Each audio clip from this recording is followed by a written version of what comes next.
Bom dia, pessoal. Aqui é a professora Camila, de Geografia, dando continuidade aos nossos estudos sobre Estados Unidos da América, ok? Bom, falamos de formação territorial, né? A questão da colônia de exploração e de povoamento, falamos dos aspectos físicos, né? Relevo, clima, assim. Esse conteúdo ele sempre será reaproveitável, principalmente para entender o assunto de hoje, que é sobre os aspectos demográficos, ou seja, os aspectos populacionais referentes ao território dos Estados Unidos da América. Então, se vocês não tiveram acesso ao conteúdo, peço que tenham para entender como se deu esse processo, né, de concentração, desconcentração, dispersão da população nos diferentes espaços do território americano, ok? Bom, os Estados Unidos, ele está ocupando o terceiro lugar até hoje de maior população do planeta, né? São mais de 300 milhões de pessoas. Aí a gente vê até nesse gráfico aqui do lado, ele só perde para a China e Índia, que realmente é extremamente discrepante, tá, gente? Na Índia e na China é na casa dos bilhões. Então, realmente lá, os dois casos são casos à parte. Mas os Estados Unidos ocupam, então, o terceiro lugar de maior quantidade de gente do planeta, tá? Mais uma coisa, as pessoas, quando elas ocupam um país, elas ocupam de forma diferenciada, tá? E aí cai muito em questão por que, que algumas populações se concentram em tais lugares e não em outros. No caso dos Estados Unidos, não é diferente. A gente entende que a distribuição dessa galera se dá de forma irregular. E tem tudo a ver com o que a gente estudou. A gente estudou que o início da colonização se deu na parte leste, né, na borda perto do Atlântico, né, na parte direita, né, se a gente for olhar de lá para cá. Então, a gente sabe que por conta, né, dessa ocupação antiga, a concentração da população se deu mais na borda leste, tá? Por quê? Porque foi uma colônia de povoamento, ok? E outro fator também é que, por ser uma colônia de povoamento, e a gente viu pelo histórico dos Estados Unidos que a parte ao norte ela teve muita autonomia econômica, né? Ela se desenvolveu a partir do mercado interno, passaram a produzir, passou a ter mão de obra assalariada. Então, as pessoas passaram a ter um desenvolvimento, um crescimento econômico voltado para a indústria e com isso a própria urbanização foi crescendo. Gente, urbanização basicamente é o processo que a pessoa sai do campo e vai para a cidade, né? Não só, né?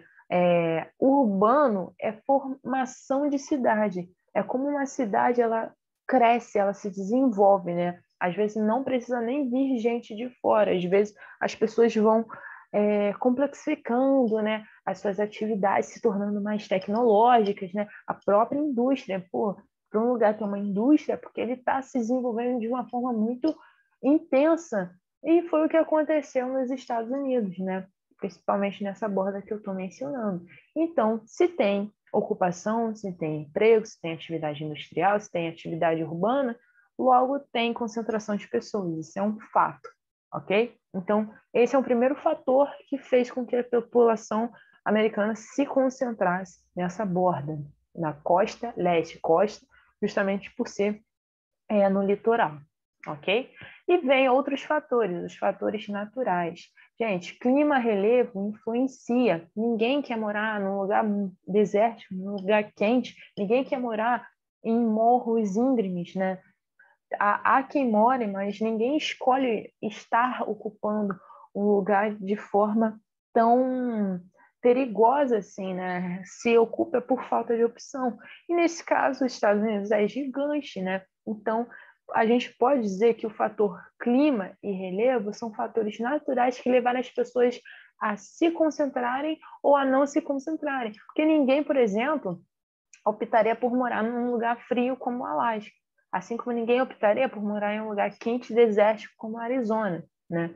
Claro que há partes que são propícias das pessoas se localizarem, habitarem, mas de maneira geral a gente diz que assim como um clima frio, um clima quente, né? Muito frio, muito quente, como o clima polar, como o clima desértico, assim como o relevo montanhoso de ser muito íngreme, como foi o caso que a gente estudou nas montanhas do oeste, né? Na borda oposta da leste, são fatores que também levaram as pessoas a não se localizarem ali, mas preferirem ambientes com climas mais amenos, mais temperados, né?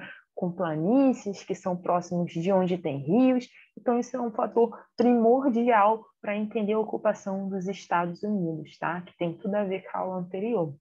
E aqui a gente vê esse mapa tem em inglês, mas no livro de vocês, é, deixa eu ver, no livro de vocês talvez tenha alguma questão. No livro de vocês tem um mapa na página 236 que mostra onde está concentrada a população e vai até no aspecto de que população é essa, né? As descendências africanas, né? Britânicas, afinal, os Estados Unidos foi colonizado pela Inglaterra, então teria sim descendências britânicas, mas não só canadenses, mas já já a gente vai ver isso. Só para dizer que na página 236 tem um mapa que mostra não só a concentração da população, como esse mapa aqui que eu coloquei, que mostra aí a parte escura, né, roxa, é onde mais tem gente, né? E a parte laranja, vermelha, já é menos, mas também é muita gente. E aí vocês veem, isso é discrepante, assim, como a parte leste é muito mais concentrada que a parte oeste. Isso é um fato também da história da ocupação americana. Então, vamos lá. Bom, os povos, né? Como eu falei, no livro de vocês tem um mapa muito bom que mostra onde estão concentrados determinados povos, né? Houveram muitos mais povos nativos, a gente percebeu que com a expansão ao oeste, né, o Far West, muitos desses povos nativos indígenas, né, ameríndios, eles foram dizimados, mas ainda há, né, seus descendentes. Mais ao norte, ao oeste, né, os britânicos, como eu disse, né, foram os povos colonizadores. Os canadenses, em função da divisa, né, os Estados Unidos faz divisa com o Canadá, e imigrantes de uma diversidade absurda, porque a gente não só tem mexicanos, né, mexicanos porque faz divisa também, mas muitos dos locais que são hoje dos Estados Unidos era de posse do México. Então vocês vão ver pessoas realmente descendentes ou propriamente dos estados do país México, tá? Mas não só, gente. Se vocês olharem, deem uma boa olhada aí nesse mapa que eu estou mencionando, da 236, vocês vão ver africanos, americanos, esquimós, americano indiano, holandês, finlandês, alemão, francês, irlandês, italiano, norueguês, porto-riquenho e Brasil. Sim, Brasil tem os Estados Unidos também como um destino de muito interesse. Digamos que os Estados Unidos, ele é um país de interesse de imigrantes que buscam, né, uma vida melhor, mas geralmente uma vida que dê retorno econômico, uma vida que dê salários, né, mais altos, em função do dólar também ser uma moeda talvez a mais importante, né, do planeta. Um dólar vale muito mais que R$ 1, por exemplo, né? Se você tem R$ 1, se fosse nos Estados Unidos, equivaleria talvez a R$ 5, né? Se fosse a questão de transformar o real em dólar. Mas, né, isso não quer dizer que há, né, um estilo de vida bom para todos. Por quê? Conforme teve, né, as guerras, se vendeu mundialmente a ideia do American Way of Life, tá? American Way of Life é o jeito americano de ser, né? Um jeito muito voltado para o consumo, né? Um jeito voltado a materiais industriais, né? Por exemplo, nessa imagem, nessa propaganda da época, vocês percebem que os alimentos são embutidos, né? Alimentos em caixas, alimentos em volta de plásticos, não é mais aqueles alimentos in natura, né? Que você compra tal qual ele é recolhido da natureza. Aí vocês imaginam a quantidade de lixo que é produzida, né, a partir disso. E não só como se deu um processo de você transformar algo natural em algo industrializado. O que a gente consome são produtos que foram transformados, eles não são naturais, tá? Por isso que um alimento dura muito mais hoje em dia, porque ele tem aditivo que faz com que ele dure mais e não extrai. Mas naturalmente um alimento natural, in natura, ele estragaria, é um processo natural, né? Ele estraga, isso é normal. Mas a gente pode dizer que esses gostos, né, consumistas que a gente hoje em dia incorporou, né, à nossa sociedade ocidental, é a partir dessa massificação, dessa propaganda em massa do American Way of Life que começou desde pós-segundas guerras, né? Porque foi quando os Estados Unidos passou a vender para todo mundo. Foi daí que surgiram grandes marcas como o McDonald's, a Nike começa a surgir, né? A Adidas, né? Se eu não me engano, que também é americana, mas já já também a gente vai ver. Na verdade, eu posso até mostrar para vocês agora como é tão presente marcas americanas na vida de pessoas de todos os lugares do mundo. Aqui eu coloquei à esquerda as 10 marcas mais valiosas do mundo. Em primeira, a Apple, segunda, a Amazon, terceiro, Google, quarto, Microsoft. Gente, tirando a Samsung, que é da Coreia do Sul, e a ICBC, e WeChat, que são da China, todas as empresas, as maiores empresas do mundo são americanas. E aí, qual é o nosso papel, por exemplo, nós brasileiros nisso? Quantos de nós temos acesso, temos esses produtos de origem americana? Isso faz com que as pessoas tenham essa visão, né, de que os Estados Unidos eles realmente têm um cenário favorável, né, em função de um consumo e de atender esse consumo, né? Os produtos lá são mais baratos, né? Porque são produzidos lá, porque a moeda deles vale mais. Por isso que se tem muito essa questão do desejo, né? A gente deseja consumir esses produtos oriundos dos Estados Unidos. E isso, só para retomar, né? Para não fugir um pouco da aula, isso vem a partir do American Way of Life, desse consumismo de um país capitalista, né? Que envolve muito dinheiro. Bom, aí vocês imaginam, né? Beleza, tem imigrante, tem toda essa população, mas, gente, conforme os Estados Unidos é um objeto, é um destino de desejo de muita gente, vocês vão ter muitos imigrantes ilegais, aqueles que entram, né, sem autorização, sem lei, que se colocam suscetíveis até, né, ao risco, né, de morte, em muitos casos, atravessando desertos, com crianças, né? Crianças que são capturadas e deportadas, né? Levadas de volta, às vezes com seus sem seus pais, como aconteceu no governo anterior do Trump, tá? Então tem essa questão aí de os Estados Unidos sofrer essa pressão de imigrantes vindo a qualquer custo. Só que tem a questão também de, ao mesmo tempo, ele querer que todos consumam dos seus produtos.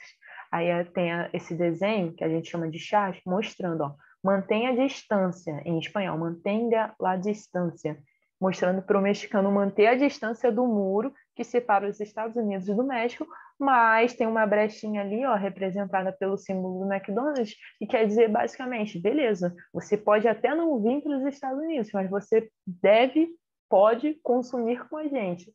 Compre um hambúrguer, mas não entre no nosso território. Então, realmente é uma relação aí que os Estados Unidos saem ganhando, né? Além disso, por conta dessa sensação, né, de os imigrantes competirem com empregos que seriam dos americanos, né, vem a discriminação étnica, né? Porque se tem a ideia de que existe, não todos, né, mas é algo que existe, infelizmente, nos Estados Unidos, com movimentos racistas, como o Ku Klux Klan, que diz, né, que há uma supremacia branca e protestante. Ou seja, se você é judeu, se você é negro, se você é latino, se você é católico, você acaba, para esses grupos extremistas, que são casos isolados, né, para eles você se torna um inimigo, né? Alguém que põe em risco aí os valores americanos, que põe em risco os empregos americanos. Então, há, principalmente com o governo recente, né, uma tendência de deles se protegerem, né, se fecharem para esses outros povos, né?